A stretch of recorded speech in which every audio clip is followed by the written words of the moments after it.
बहुत दुखद घटना है।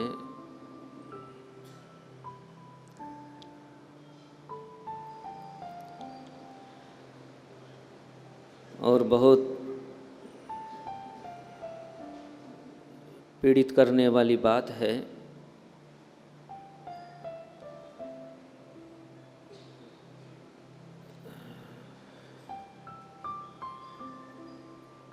अंदर से आत्मा हिल रही है।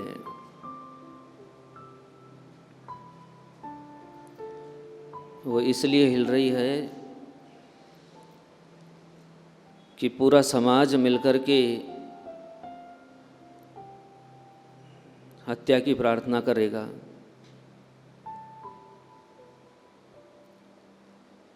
पूरा समाज मिलकर के फांसी देने की प्रार्थना करेगा।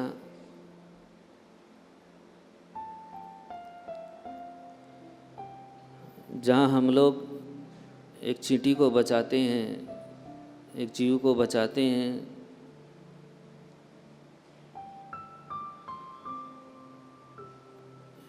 ये बात सुनकर के ही शरीर को रोना आ रहा है। कितना बड़ा दोष हमको लगने वाला है। मेरे को नहीं मालूम आप मेरी बात से सहमत होंगे कि नहीं होंगे, लेकिन मेरे को जो लग रहा है, मेरी आत्मा जो बोल रही है, मैं आपको बोल रहा हूँ। क्या कभी खून से खून धुलता है? विचार करना चाहिए। कीचड़ से कीचड़ साफ होगा। प्रार्थना करना है, निवेदन करना है कि साधुओं की सुरक्षा की जाए। हम लोग अहिंसा के पुजारी हैं। जब कोई हमारे ऊपर आक्रमण करता है तब हम अपनी रक्षा करते हैं। उस रक्षा में किसी के प्राण चले जाए तो कोई बात नहीं।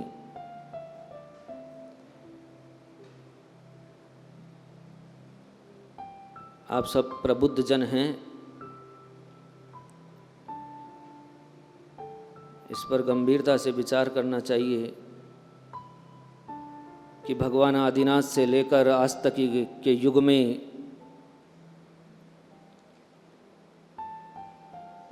किसी भी जैन समाज ने, किसी भी जैन व्यक्ति ने किसी को मारने की अनुशंसा नहीं की है।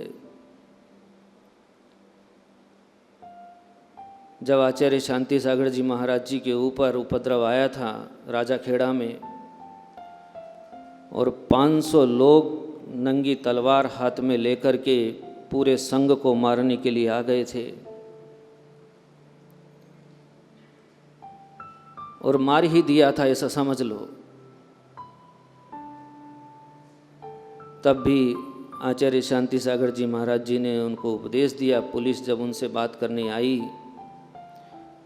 तो कलेक्टर को उपदेश दिया था कि आप इनको छोड़ दीजिए,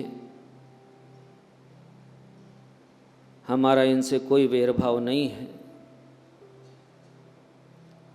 मैं यूँ नहीं कह रहा हूँ कि अपराधी को सज़ा मिले कि नहीं मिले। मेरा तात्पर्य इस बात से है कि आपको अपनी लड़ाई पुरजोर से लड़नी चाहिए,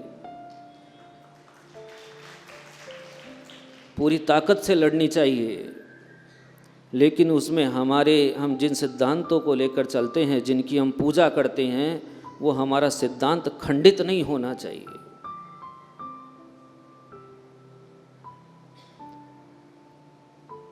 आप लोग हमारे हित के लिए लड़ रहे हैं, ये भी खुशी की बात है।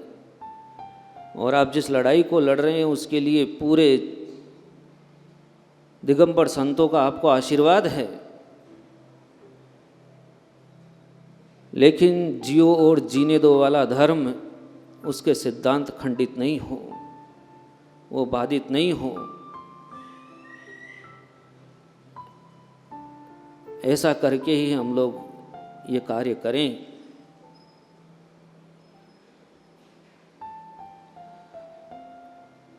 जैन साधुओं की सुरक्षा होनी चाहिए। हम लोग अल्पसंख्यक हैं, संख्या में कम हैं और निरंतर आए दिन कोई न कोई घटनाएं होती है, लेकिन ये दिगंबर साधु धैर्यवान होता है, समतावान होता है, इसलिए कोई पत्थर भी मार दे तो आकर के बोलता नहीं कि मेरे को पत्थर मार दिया है, पर उसकी सुरक्षा जरूरी है और सुरक्षा के लिए आप उपाय कीजिए, लेकिन फिर भी इस बात पर थोड़ा विचार की आवश्यकता है। आज एक बड़ी अच्छी बात कही पारस जी ने, भक्तों पर आशीर्वाद बना रहे।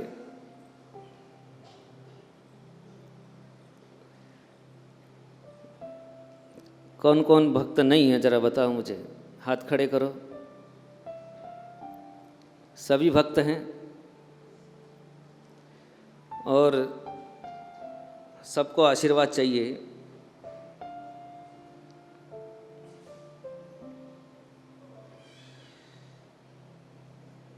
तो गुरुदेव के चरण में आना पड़ता है। आज बड़ा अच्छा लग रहा है, आज मेरी उम्र के लोग मेरे सामने बैठे हैं। कल तक तो मेरी उम्र से डबल तिबल उम्र के लोग बैठे दिखते थे, तो मुझे ऐसा लगता था कि मैं अलग हूँ और ये अलग हैं, लेकिन आज लग रहा है कि हम एक हैं। तो यदि रोज़ आपकी उपस्थिति हो जाए, देखो आप पारस जी आप आते हैं तो आपके साथ 50 लोग साथ में आते हैं। यदि आप ये युवा टीम आपकी प्रतिदिन यहाँ आने लग जाए तो मैं समझता हूँ कि 5 महीने में उदयपुर का नक्शा बदल जाए।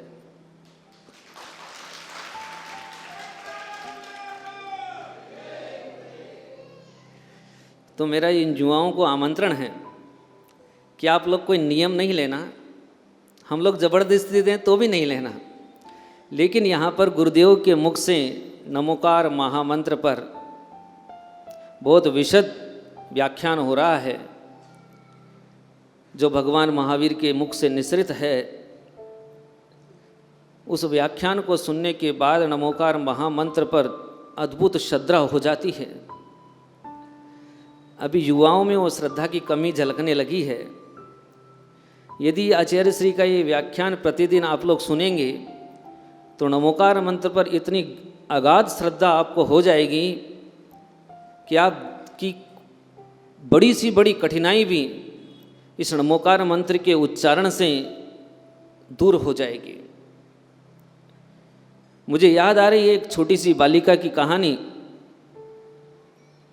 उसने एक दिन एक पंडित जी से नियम ले लिया था। पैसे नहीं थे उसके पास में, नदी पार करके आने पर उसको नाव वाले को पैसा देना पड़ता था। तो पंडित जी प्रवचन में बोल रहे थे कि यदि नमोकार मंत्र का सहारा ले लिया जाए तो संसार सागर से आदमी तिर जाता है। तो वो तो बालिका थी, उसने सोचा संसार सागर से तिर जाता तो मैं नदी तो तिर ही सकती हूँ। तो उसने पंडित जी के घर जाके नियम ले लिया कि पंडित जी मेरे को एक नियम दे दो। बोले क्या? बोले मैं नमोकार मंत्र के सहारे से नदी तिर जाऊं। आओ बेटा, दे दिया।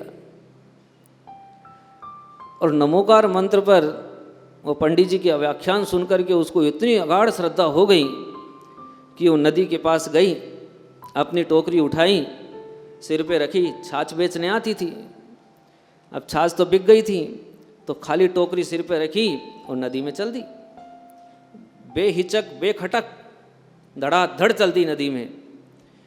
और जैसे ही नदी के अंदर गई, जब तक पानी कंठ तक आया तब तक तो कोई तकलीफ नहीं हुई, और जब कंठ से ऊपर आया तो क्या हो गया? क्या हुआ? हाँ जी, मेरे कान तक आवाज आनी चाहिए। हैं? मैं सुनाता हूं, चलो। कि कंठ तक पानी आ गया, वो घबराई नहीं बिल्कुल भी। नमोकार मंत्र रूपी उसने कार का सहारा ले लिया, नाव में बैठी हुई है, उसको चिंता ही नहीं है। क्यों? क्योंकि उसको पक्का विश्वास है नमोकार मंत्र है, कुछ नहीं होने वाला है, चलते चलो चलते चलो। अब आपको मालूम है नदी कितनी पूर्व पे, अभी देख रहे हैं अपन उधर दिल्ली में पानी चढ़ा हुआ है, उत्तराखंड से पानी आ गया है और वो नाक डूब गई। अब तड़पने लगे प्राण, लेकिन नमोकार मंत्र नहीं छोड़ा, नमोकार मंत्र चलता रहा और आश्चर्य हो गया, नदी धरती बन गई, पृथ्वी बन गई। अभी तक जो पानी नाक के नथुने में घुस रहा था अब स्वच्छ वायु आने लगी। वो पानी पाषाण का रूप ले गया और उसके नीचे जहाँ पर वो पानी में डूबी हुई थी वहाँ पर वो पाषाण पे चल करके नदी को पार कर गई। ये नमोकार मंत्र की भक्ति है, श्रद्धा है। और ये श्रद्धा गुरुदेव के मुख से निकलने वाले इन वचनों से आपकी हो सकती है। लेकिन इसके लिए आप युवा लोग थोड़ा सा बलिदान करें कि आप लोग यदि ये 8:30 से लेकर 9:30 बजे तक का समय अपनी आत्मा के कल्याण के लिए दान कर दें, अर्थात ये समय आप उपदेश सुनने के लिए दान कर दें कि हम इस समय गुरुदेव का उपदेश सुनेंगे, तो निश्चित रूप से आप भी अपनी कठिनाइयों से, जिस प्रकार वो नदी को पार कर गई, आप भी अपनी कठिनाइयों को ऐसे ही दूर कर देंगे। जीवन कमल के फूल की तरह खिल जाएगा, आपके जीवन रूपी बगिया में खुशबू फैल जाएगी। एक बार पुरुषार्थ करके तो देखो, लेकिन वहाँ तक पुरुषार्थ करना कि प्राण निकल रहे हैं, पानी घुस गया है, अभी श्वास निकलने वाली है, लेकिन नमोकार मंत्र पर श्रद्धा नहीं टूट रहा है।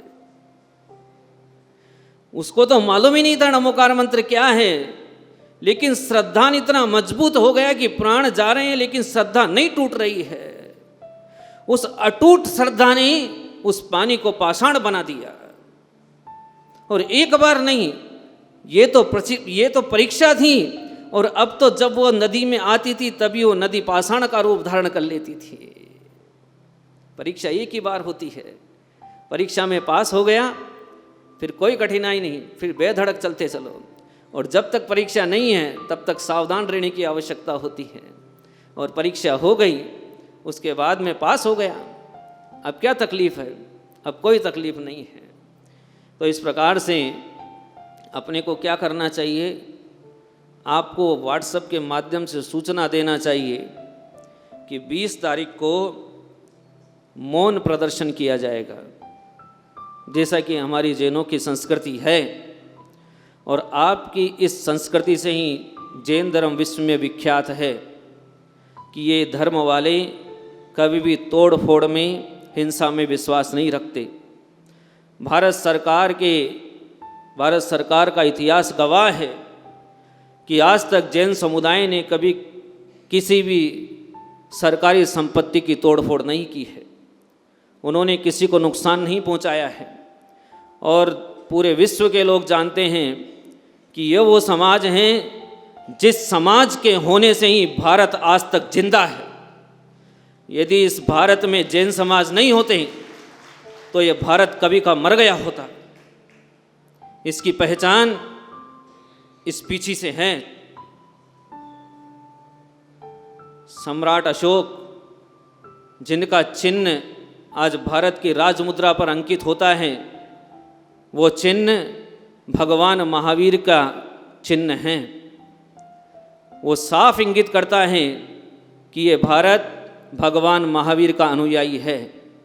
और यहाँ पर शूरवीर निवास करते हैं, यहाँ पर शूरवीर निवास करते हैं। जिनमें शूरता नहीं है उनको भारत में रहने का अधिकार भी नहीं है। आपको याद हो तो पहले किसी ज़माने में, आज से 300 साल पहले तक हमारे जैन समाज में अखाड़े चला करते थे।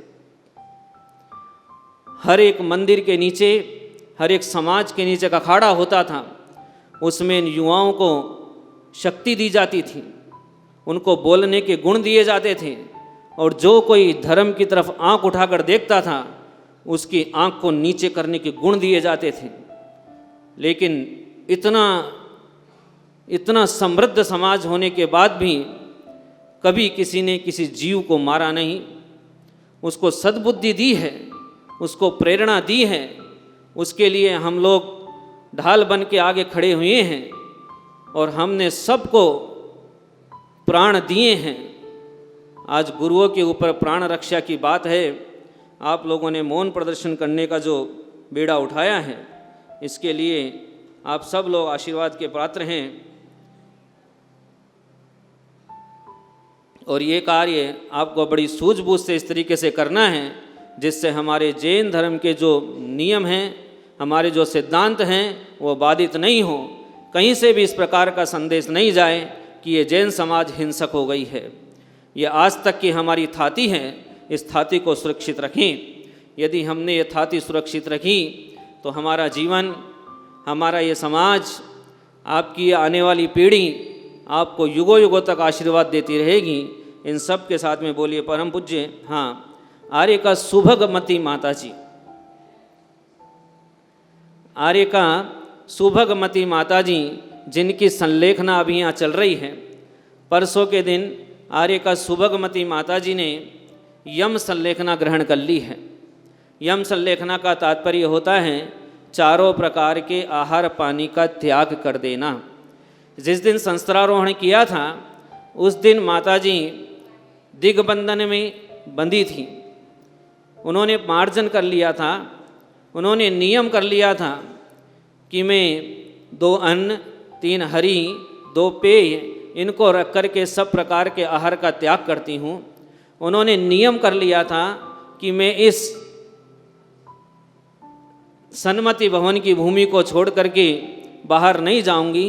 ऐसे संकल्प उन्होंने वहाँ पंच परमिष्टि की साक्षी में उस अनुष्ठान के तहत ग्रहण किए थे। और परसों गुरुदेव के चरण में बैठ करके उन्होंने गुरुदेव से आज्ञा मांग करके चारों प्रकार के आहार का त्याग कर अपनी संलेखना को और वृद्धिंगत किया है।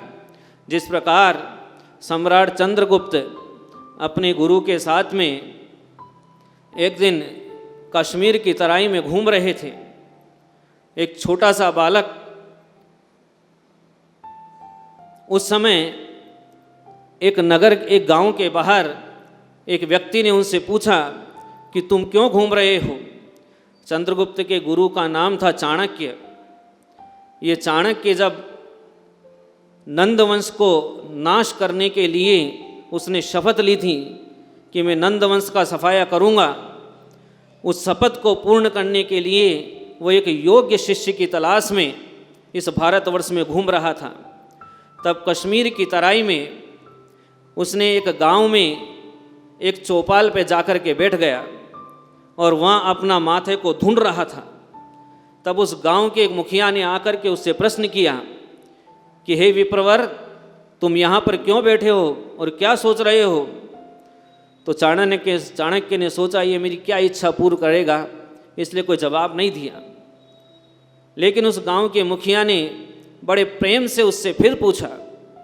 2 बार 3 बार पूछने पर भी जब उसको क्रोध नहीं आया, तब चाणक्य को लगा कि कोई बात जरूर है, मेरी इच्छाएं पूर्ण होने वाली है। ऐसा कहकर उसने कहा कि मैं एक योग्य शिष्य की तलाश में आया हूँ। ये सुनकर के और उसने बताया कि मेरा नाम चाणक्य है। चाणक्य का नाम उस गांव के मुखिया ने सुन रखा था। अब उसका नाम सुन कर के उस मुखिया को रोना आ गया और ज़ोर ज़ोर से रोने लगा। वो चाणक्य उस मुखिया से पूछता है क्या बात है। बोले बात कुछ नहीं है, मेरे बेटे की पत्नी बहुत तकलीफ़ में है। तकलीफ़ क्या है? तकलीफ़ ये है कि वो चांद को पीना चाहती है। वो चांद को पीना चाहती है। क्यों पीना चाहती है? उसके गर्भ में एक संतान है और उसको बार बार ये इच्छा होती है कि मैं चांद को पीऊँ, और मैं झोपड़ी में रहने वाला आदमी उसको चांद कैसे पिला सकता हूँ। मेरे पास कोई उपाय नहीं है कि मैं उसको चांद ला करके पिला दूँ। मैं तो चांद को छू ही नहीं सकता, पिलाने की बात क्या। चाणक्य ने बोला तुम्हारी बहू का दोहला मैं पूरा कर सकता हूँ, पर तुम्हें एक संकल्प करना होगा। बोले क्या संकल्प करना होगा? बोले पहले प्रतिज्ञा करो कि जो मैं संकल्प दूंगा वो पूर्ण करोगे। मैं आज संकल्प बता दूं, कल उसका दोहरा पूरा कर दूं और तुम बोल दो कि मैं तो नहीं करूंगा। तुम यदि जल हाथ में रख करके संकल्प कर लेते हो तो मैं तुमको ये तुम्हारी बहू का दोहला पूर्ण कर सकता हूं, उसको चांद पिला सकता हूं। उसको विश्वास हो गया कि चांद पिया जा सकता है, ये कुछ चमत्कार करेगा। और उसने बोल दिया, हाथ में अंजुली में जल लिया और जल लेकर के नियमबद्ध कर लिए, नियमबद्ध हो गया कि हे जल, मैं तेरी साक्षी लेता हूं, मैं तेरी साक्षी लेता हूं। मालूम है जल की साक्षी क्यों ली? जल में ऐसा क्या है कि जल की साक्षी ले ली गई? दुनिया का सबसे बड़ा सिद्धांत इस जल में छिपा है। आचार्य नेमिचंद्र भगवान कहते हैं, क्या कहते हैं कि ये एक परमाणु सर्वरूप परिणमन हो जाता है। एक परमाणु सर्वरूप परिणमन हो जाता है। यही ये जो शरीर आपको अपना 5.5 फीट का शरीर दिख रहा है ना, ये जल का शरीर है, ये जल से बना है। ये आप जिस भूमि पर बैठे हो, ये इसका निर्माण पानी से हुआ है। पानी से पत्थर बनता है, वही एक परमाणु पत्थर रूप परिणमित हो जाता है, वही एक परमाणु जल रूप परिणमन हो जाता है, वही एक परमाणु नाना रूप परिणमन को प्राप्त हो जाता है। इसलिए जल की साक्षी ली गई कि जल है तो जीवन है और जल नहीं है तो जीवन नहीं है। ये जल का मतलब है अपने जीवन की साक्षी ले रहा है, ये अपनी आत्मा की साक्षी ले रहा है, ये अपने प्रभु की साक्षी ले रहा है। इसलिए जल को हाथ में लिया गया और जल को हाथ में लेकर उसने जल को हाथ में लेकर संकल्प कर लिया कि आप जो कहेंगे वो आपकी सारी शर्तें मुझे मंजूर हैं। और उसने कह दिया कि ठीक है, यदि तुमको मेरी शर्त मंजूर है तो मेरे लिए पानी के सरकंडे लाए जाए। और उसने क्या किया, एक झोपड़ी बनाई। झोपड़ी के ऊपर जो छत होती है, आधी छत तो उसने पहले बना दी और आधी छत खुली छोड़ दी और नीचे ही उसकी बहू को लेटा दिया। उस दिन पूर्णिमा का चांद था, पूरा चांद ऊपर दिख रहा है। उस झोपड़ी में सोई हुई उस महिला को, उस बहू को वो चांद ऊपर दिख रहा है और उसको पूरा भाव है कि मुझे ये चांद पीना है। चाणक्य ने कहा कि मैं तुझे चांद पिलाऊंगा। ठीक जहाँ चांद है उसके नीचे उसको रखा गया और उस चाणक्य ने दूसरी तरफ से एक एक पानी का सरकंडा, क्या बोलते हैं वो, एक लंबी सी आती है ना घास, जिससे पुरानी वाली ये कोलुओं की छत को बनाया जाता था। कोलू से पहले एक घास के बड़े सरकंडे से उस छत को बनाया जाता था। उसने एक एक पानी रख करके उस छत को बनाना शुरू किया। और जब चंद्रमा की पहली कला ढकी तब नीचे लेटी हुई उस बहू को एहसास हुआ कि मैंने चंद्रमा का इतना पान कर लिया है। जिस प्रकार कोई गिलास से पानी पिए, एक घूंट पी ले तो उसको लगता है कि मैंने एक घूंट पानी पी लिया है। वो ऊपर देखती है, मुंह खुला है और एक एक सरकंडा उस छत के ऊपर रखा जा रहा है और उसको नीचे अनुभूति हो रही है कि ये चांद मेरे कंठ में धीरे धीरे उतर रहा है। और उसका वो दोहला, जैसे ही अंतिम सरकंडा रखा जाता है उसका वो दोहला पूरा हो जाता है और उसकी चाणक्य की वो बात वो मान लेता है और उस पुत्र को 8 वर्ष के बाद चाणक्य को सौंप देता है। तो वही पुत्र जाकर के अंतिम मुकुटबद्ध सम्राट चंद्रगुप्त बनता है। तो एक एक सरकंडा रखने से जिस प्रकार वो चंद्रमा का पान कर गई, उसी प्रकार प्रतिदिन गुरु के मुख से निकले हुए एक एक शब्द को सुनकर के सुभगमती माता जी अपनी विशुद्धि को इस प्रकार बढ़ा रही हैं जिस प्रकार की कोई, जैसे अभी हरी कोटा से एक विमान छोड़ा गया है, वो कितनी तेजी से ऊपर की ओर बढ़ रहा है, उसी प्रकार उनकी विशुद्धि आसमान को छूती हुई आगे बढ़ रही है। और उसी विशुद्धि के बल पर परसों के दिन गुरुदेव के चरण सानिध्य में उन्होंने 4 प्रकार के आहार का त्याग करके यम संलेखना को ग्रहण कर लिया है। क्या कहते हैं आचार्य शिवकोटि महाराज कि यदि यम संलेखना लेने वाले किसी साधु की पीछी का दर्शन हो जाए तो उसी समय नमोस्तु कर लेना, तुमको 3.5 करोड़ मुनिराज के दर्शन हो जाएंगे, उनका आशीर्वाद मिल जाएगा। इतना सामर्थ्य उनकी उस पीछिका में है। और यदि पीछिका के साथ उस साधु का दर्शन हो गया तो भाग्य की कोई कल्पना नहीं कि उसके पुण्य का कितना बड़ा योगदान, उसका कितना बड़ा पुण्य उदय में है कि आज उसको उस साधु के दर्शन मिले हैं। जिसकी पीछी का दर्शन भी 3.5 करोड़ मुनिराज के दर्शन का फल देता है, उसका साक्षात दर्शन हो जाए तो अपने पुण्य की सराहना करना आप लोगों के लिए सौभाग्य की बात है कि इस उदयपुर की नगरी में आप लोगों को उस महान आत्मा का दर्शन करने का सौभाग्य प्राप्त होगा। तो आप जाएं और प्रतिदिन लाइन लगा करके बिना आवाज़ किए मौन पूर्वक उनका दर्शन करके पुण्य लाभ अर्जित करें। ध्यान रखें, महिलाएं खुले बाल नहीं जाएं, काले कपड़े पहनकर नहीं जाएं, और पुरुष लोग भी काले कपड़े पहन के नहीं जाएं, मुंह में गुटखा रख के नहीं जाएं, और अशुद्ध अवस्था में दर्शन करने के लिए नहीं जाएं। आप लोगों को भी अपने जीवन में सुभगमती माता जी जैसा साहस उत्पन्न हो। इन्हीं मंगलमय भावनाओं के साथ बोलिए परम पूज्य गुरु आचार्य श्री वर्धमान सागर जी महाराज की